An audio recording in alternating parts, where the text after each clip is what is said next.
अखाड़ा में आपका एक बार फिर से स्वागत है। अब बात इस महायुद्ध की जो रूस और यूक्रेन के बीच 11 महीनों से ऊपर हो गया अभी चल रही है। रूस और यूक्रेन में वार पलटवार का दौर जारी है। रूस ने एक दिन पहले ही यूक्रेन के कई शहरों पर मिसाइल और ड्रोन अटैक किए, जिसमें 11 लोगों की मौत हो गई और कई लोगों के घायल होने की भी खबर है। वहीं यूक्रेन ने पुतिन पर गंभीर आरोप लगाए हैं। दावा किया कि रूस ने किंजल हाइपरसोनिक मिसाइल से भी हमला किया था। बहुत बड़ा आरोप।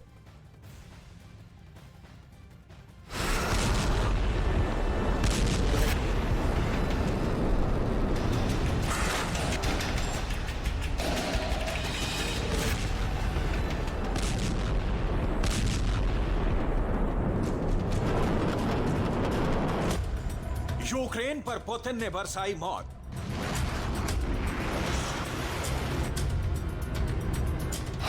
हाइपरसोनिक से कीव को दहलाया।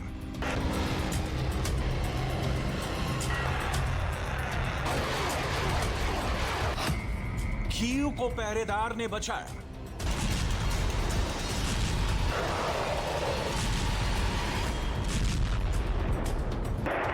पुतिन का प्लान 26 जनवरी यूक्रेन के लोगों के लिए कहर बनकर टूटा। सुबह सुबह लोगों की नींद टूटी नहीं थी कि आसमान से यूक्रेन पर मिसाइलें और ड्रोन बरसने लगे। पुतिन की फौज राजधानी कीव सहित पूरे देश को दहलाने के लिए लगातार हमले करती रही। यूक्रेन को पश्चिमी देशों से टैंक की खेप मिलने से भड़के पुतिन ने इतनी मिसाइलें बरसाई कि कई लोगों की मौत हुई, कई लोग घायल हुए। इसके साथ ही जमकर तबाही भी मची। मिसाइल और ड्रोन हमले के बाद पूरे यूक्रेन में एयर अलर्ट जारी कर दिया गया। यूक्रेन के कई शहरों में धमाके सुनाई दिए, जिसके बाद लोग दहशत में आ गए। यूक्रेन ने दावा किया कि रूस की मिसाइलें बहुत कम ऊंचाई पर उड़ती नजर आईं। यूक्रेन पर करीब 55 मिसाइल अटैक किया गया, जिसमें से 47 मिसाइलों को मार गिराया गया। मिसाइलें कीव, निकोलेव, ओडेसा और नीप्रो समेत कई शहरों पर गिरी। कीव के पास 20 मिसाइलें गिरने का दावा किया गया। हमले में 11 लोगों की मौत भी हुई, वहीं कई लोग घायल हो गए। 35 से ज्यादा मकानों को भी नुकसान पहुंचा है, जिसके लिए रूस ने 6 Tu-95 बॉम्बर का इस्तेमाल किया। हमले के बाद कई शहरों में पावर स्टेशन बंद कर दिए गए।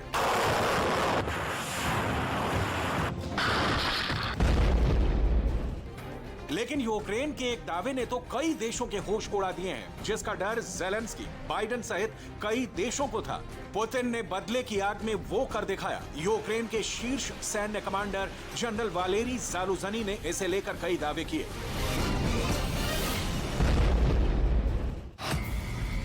सबसे खौफनाक दावा यह है कि रूस ने यूक्रेन पर किंजल हाइपरसोनिक मिसाइल से हमला किया। गुरुवार के हमलों में कम से कम एक किंजल हाइपरसोनिक मिसाइल भी थी। फिलहाल यूक्रेन किंजल मिसाइल को केंद्र में रखकर जांच कर रहा है। दावा है कि किंजल मिसाइल को दुनिया का कोई एयर डिफेंस सिस्टम नहीं रोक सकता। इसका तोड़ नेटो के पास भी नहीं है। एक बार कमान से निकलने के बाद किंजल अपने टारगेट को तबाह कर देती है। किंजल मिसाइल रूस की हाइपरसोनिक एरो बैलिस्टिक यानी हवा से जमीन पर मार करने वाली मिसाइल है, जिसकी रेंज 2000 किलोमीटर है। 18 मार्च 2022 को रूस ने इंसानियत के इतिहास में पहली बार किसी युद्ध में जिस हाइपरसोनिक मिसाइल का इस्तेमाल किया, वो किंजल मिसाइल ही थी, जिसे डैगर मिसाइल भी कहते हैं।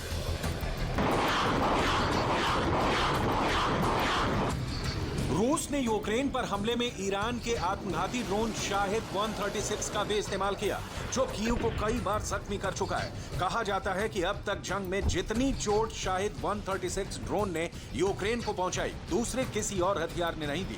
यूक्रेन ने दावा किया कि इससे पहले पुतिन के उड़ते बमों को कामयाबी मिल पाती, वो खुद ही आग के गोलों में बदल गए, क्योंकि कीव की सुरक्षा में लगे डिफेंस सिस्टम को जैसे ईरान के ड्रोन के आने की भनक लगी, वो एक्टिव हो गए। इसके बाद उनसे निकली मिसाइलों ने चुन चुन कर पुतिन के भेजे गए ड्रोन का शिकार किया। यूक्रेन के मुताबिक रूस ने एक साथ 24 शाहिद 136 ड्रोन हमले के लिए भेजे थे। इनमें 15 आत्मघाती ड्रोन राजधानी कीव के ऊपर मार गिराए गए, जबकि बाकियों को अलग अलग इलाकों में ढेर कर दिया गया।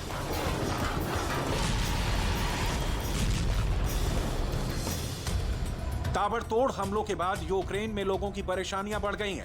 नेटो देश यूक्रेन को जंग लड़ने के लिए टैंकों की खेप भेज रहे हैं। माना जा रहा है कि यही बात पुतिन को बुरी लग गई और उन्होंने अपना सारा गुस्सा मिसाइल अटैक करके उतार दिया, क्योंकि अमेरिका और जर्मनी ने फिर से वही काम किया जिसके लिए पुतिन लगातार मना कर रहे थे।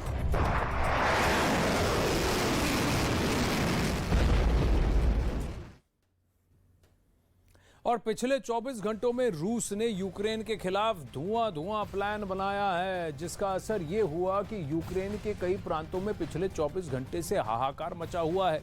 कल भी हमने आपको बताया था कि 26 जनवरी की तारीख ज़ेलेंस्की पर भारी पड़ेगी और ऐसे ही होता हुआ दिख रहा है। आपको मैप के जरिए दिखाते हैं कि पिछले 24 घंटे में रूस ने यूक्रेन के किन किन शहरों को धुआं कर दिया है। इसमें सबसे पहला नाम आता है राजधानी कीव का। और आप ध्यान से देखिए कि कीव पर कितने हमलावर हो रहे हैं। 24 घंटे का धुआं प्लान। सबसे पहले राजधानी कीव, जहां पर अटैक और तेज हो गए हैं। कीव के कई इलाकों में पिछले 24 घंटे में धुआंधार प्रहार हुआ है, क्योंकि अब पुतिन समझ गए हैं कि कुछ भी हो, कीव पर कब्जा आवश्यक है। ज़ेलेंस्की को कीव से भगाना अनिवार्य है। इसके अलावा डोनेट्स्क, बखमूत, बूचा, लुहांस्क और मारियुपोल में भी, तो ये सारे जो पूर्वी यूक्रेन में है और दक्षिण पूर्वी यूक्रेन के जितने भी शहर है वहां पर भी अटैक, तो यही उनका ऑफेंसिव रहा है। इसी एरिया को अपने अधीन करना चाहते हैं व्लादिमीर पुतिन और कीव से किसी तरह ज़ेलेंस्की को भगाना चाहते हैं, निकाल बाहर करना चाहते हैं और कीव पर कब्जा करना चाहते हैं पुतिन। ज़बरदस्त हमला हुआ है, 24 घंटे के भीतर हमला और तेज़ हुआ है, इंटेंसिटी बढ़ गई है। इसके अलावा खरसान और सुमे के अलावा ओडेसा पर भी ज़बरदस्त हमला हुआ है। कहा जा रहा है कि ये एक स्ट्रैटेजी के तहत किया गया है ताकि यूक्रेन की सेना एक समय पर संभलने का मौका ही नहीं मिले, कहीं पर भी वो कॉन्सेंट्रेट ना हो, हमेशा बिखरी नजर आए। चर्नीव और नीप्रो में भी अटैक का ऐसा ही सिलसिला पिछले 24 घंटे से तेज हुआ है। पुतिन ये कह भी चुके हैं कि अब युद्ध अपने उस अहम पड़ाव पर है जहां पर ये समाप्त हो जाएगा, हम इसे जीत कर रहेंगे। चलिए वहां से रुख अलग करते हैं। दिल्ली में अरविंद केजरीवाल बोल रहे हैं। इसीलिए दिल्ली के अंदर हमने मोहल्ले के अंदर ये मोहल्ला क्लिनिक शुरू की है।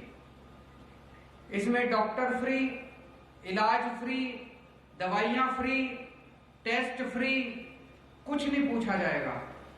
अगर आप बीमार हैं, इंसान हैं, आप मोहल्ला क्लिनिक में जाओ, अपनी बीमारी बताओ, डॉक्टर आपका इलाज करेगा, आपको दवाइयां देगा, टेस्ट देगा, बस।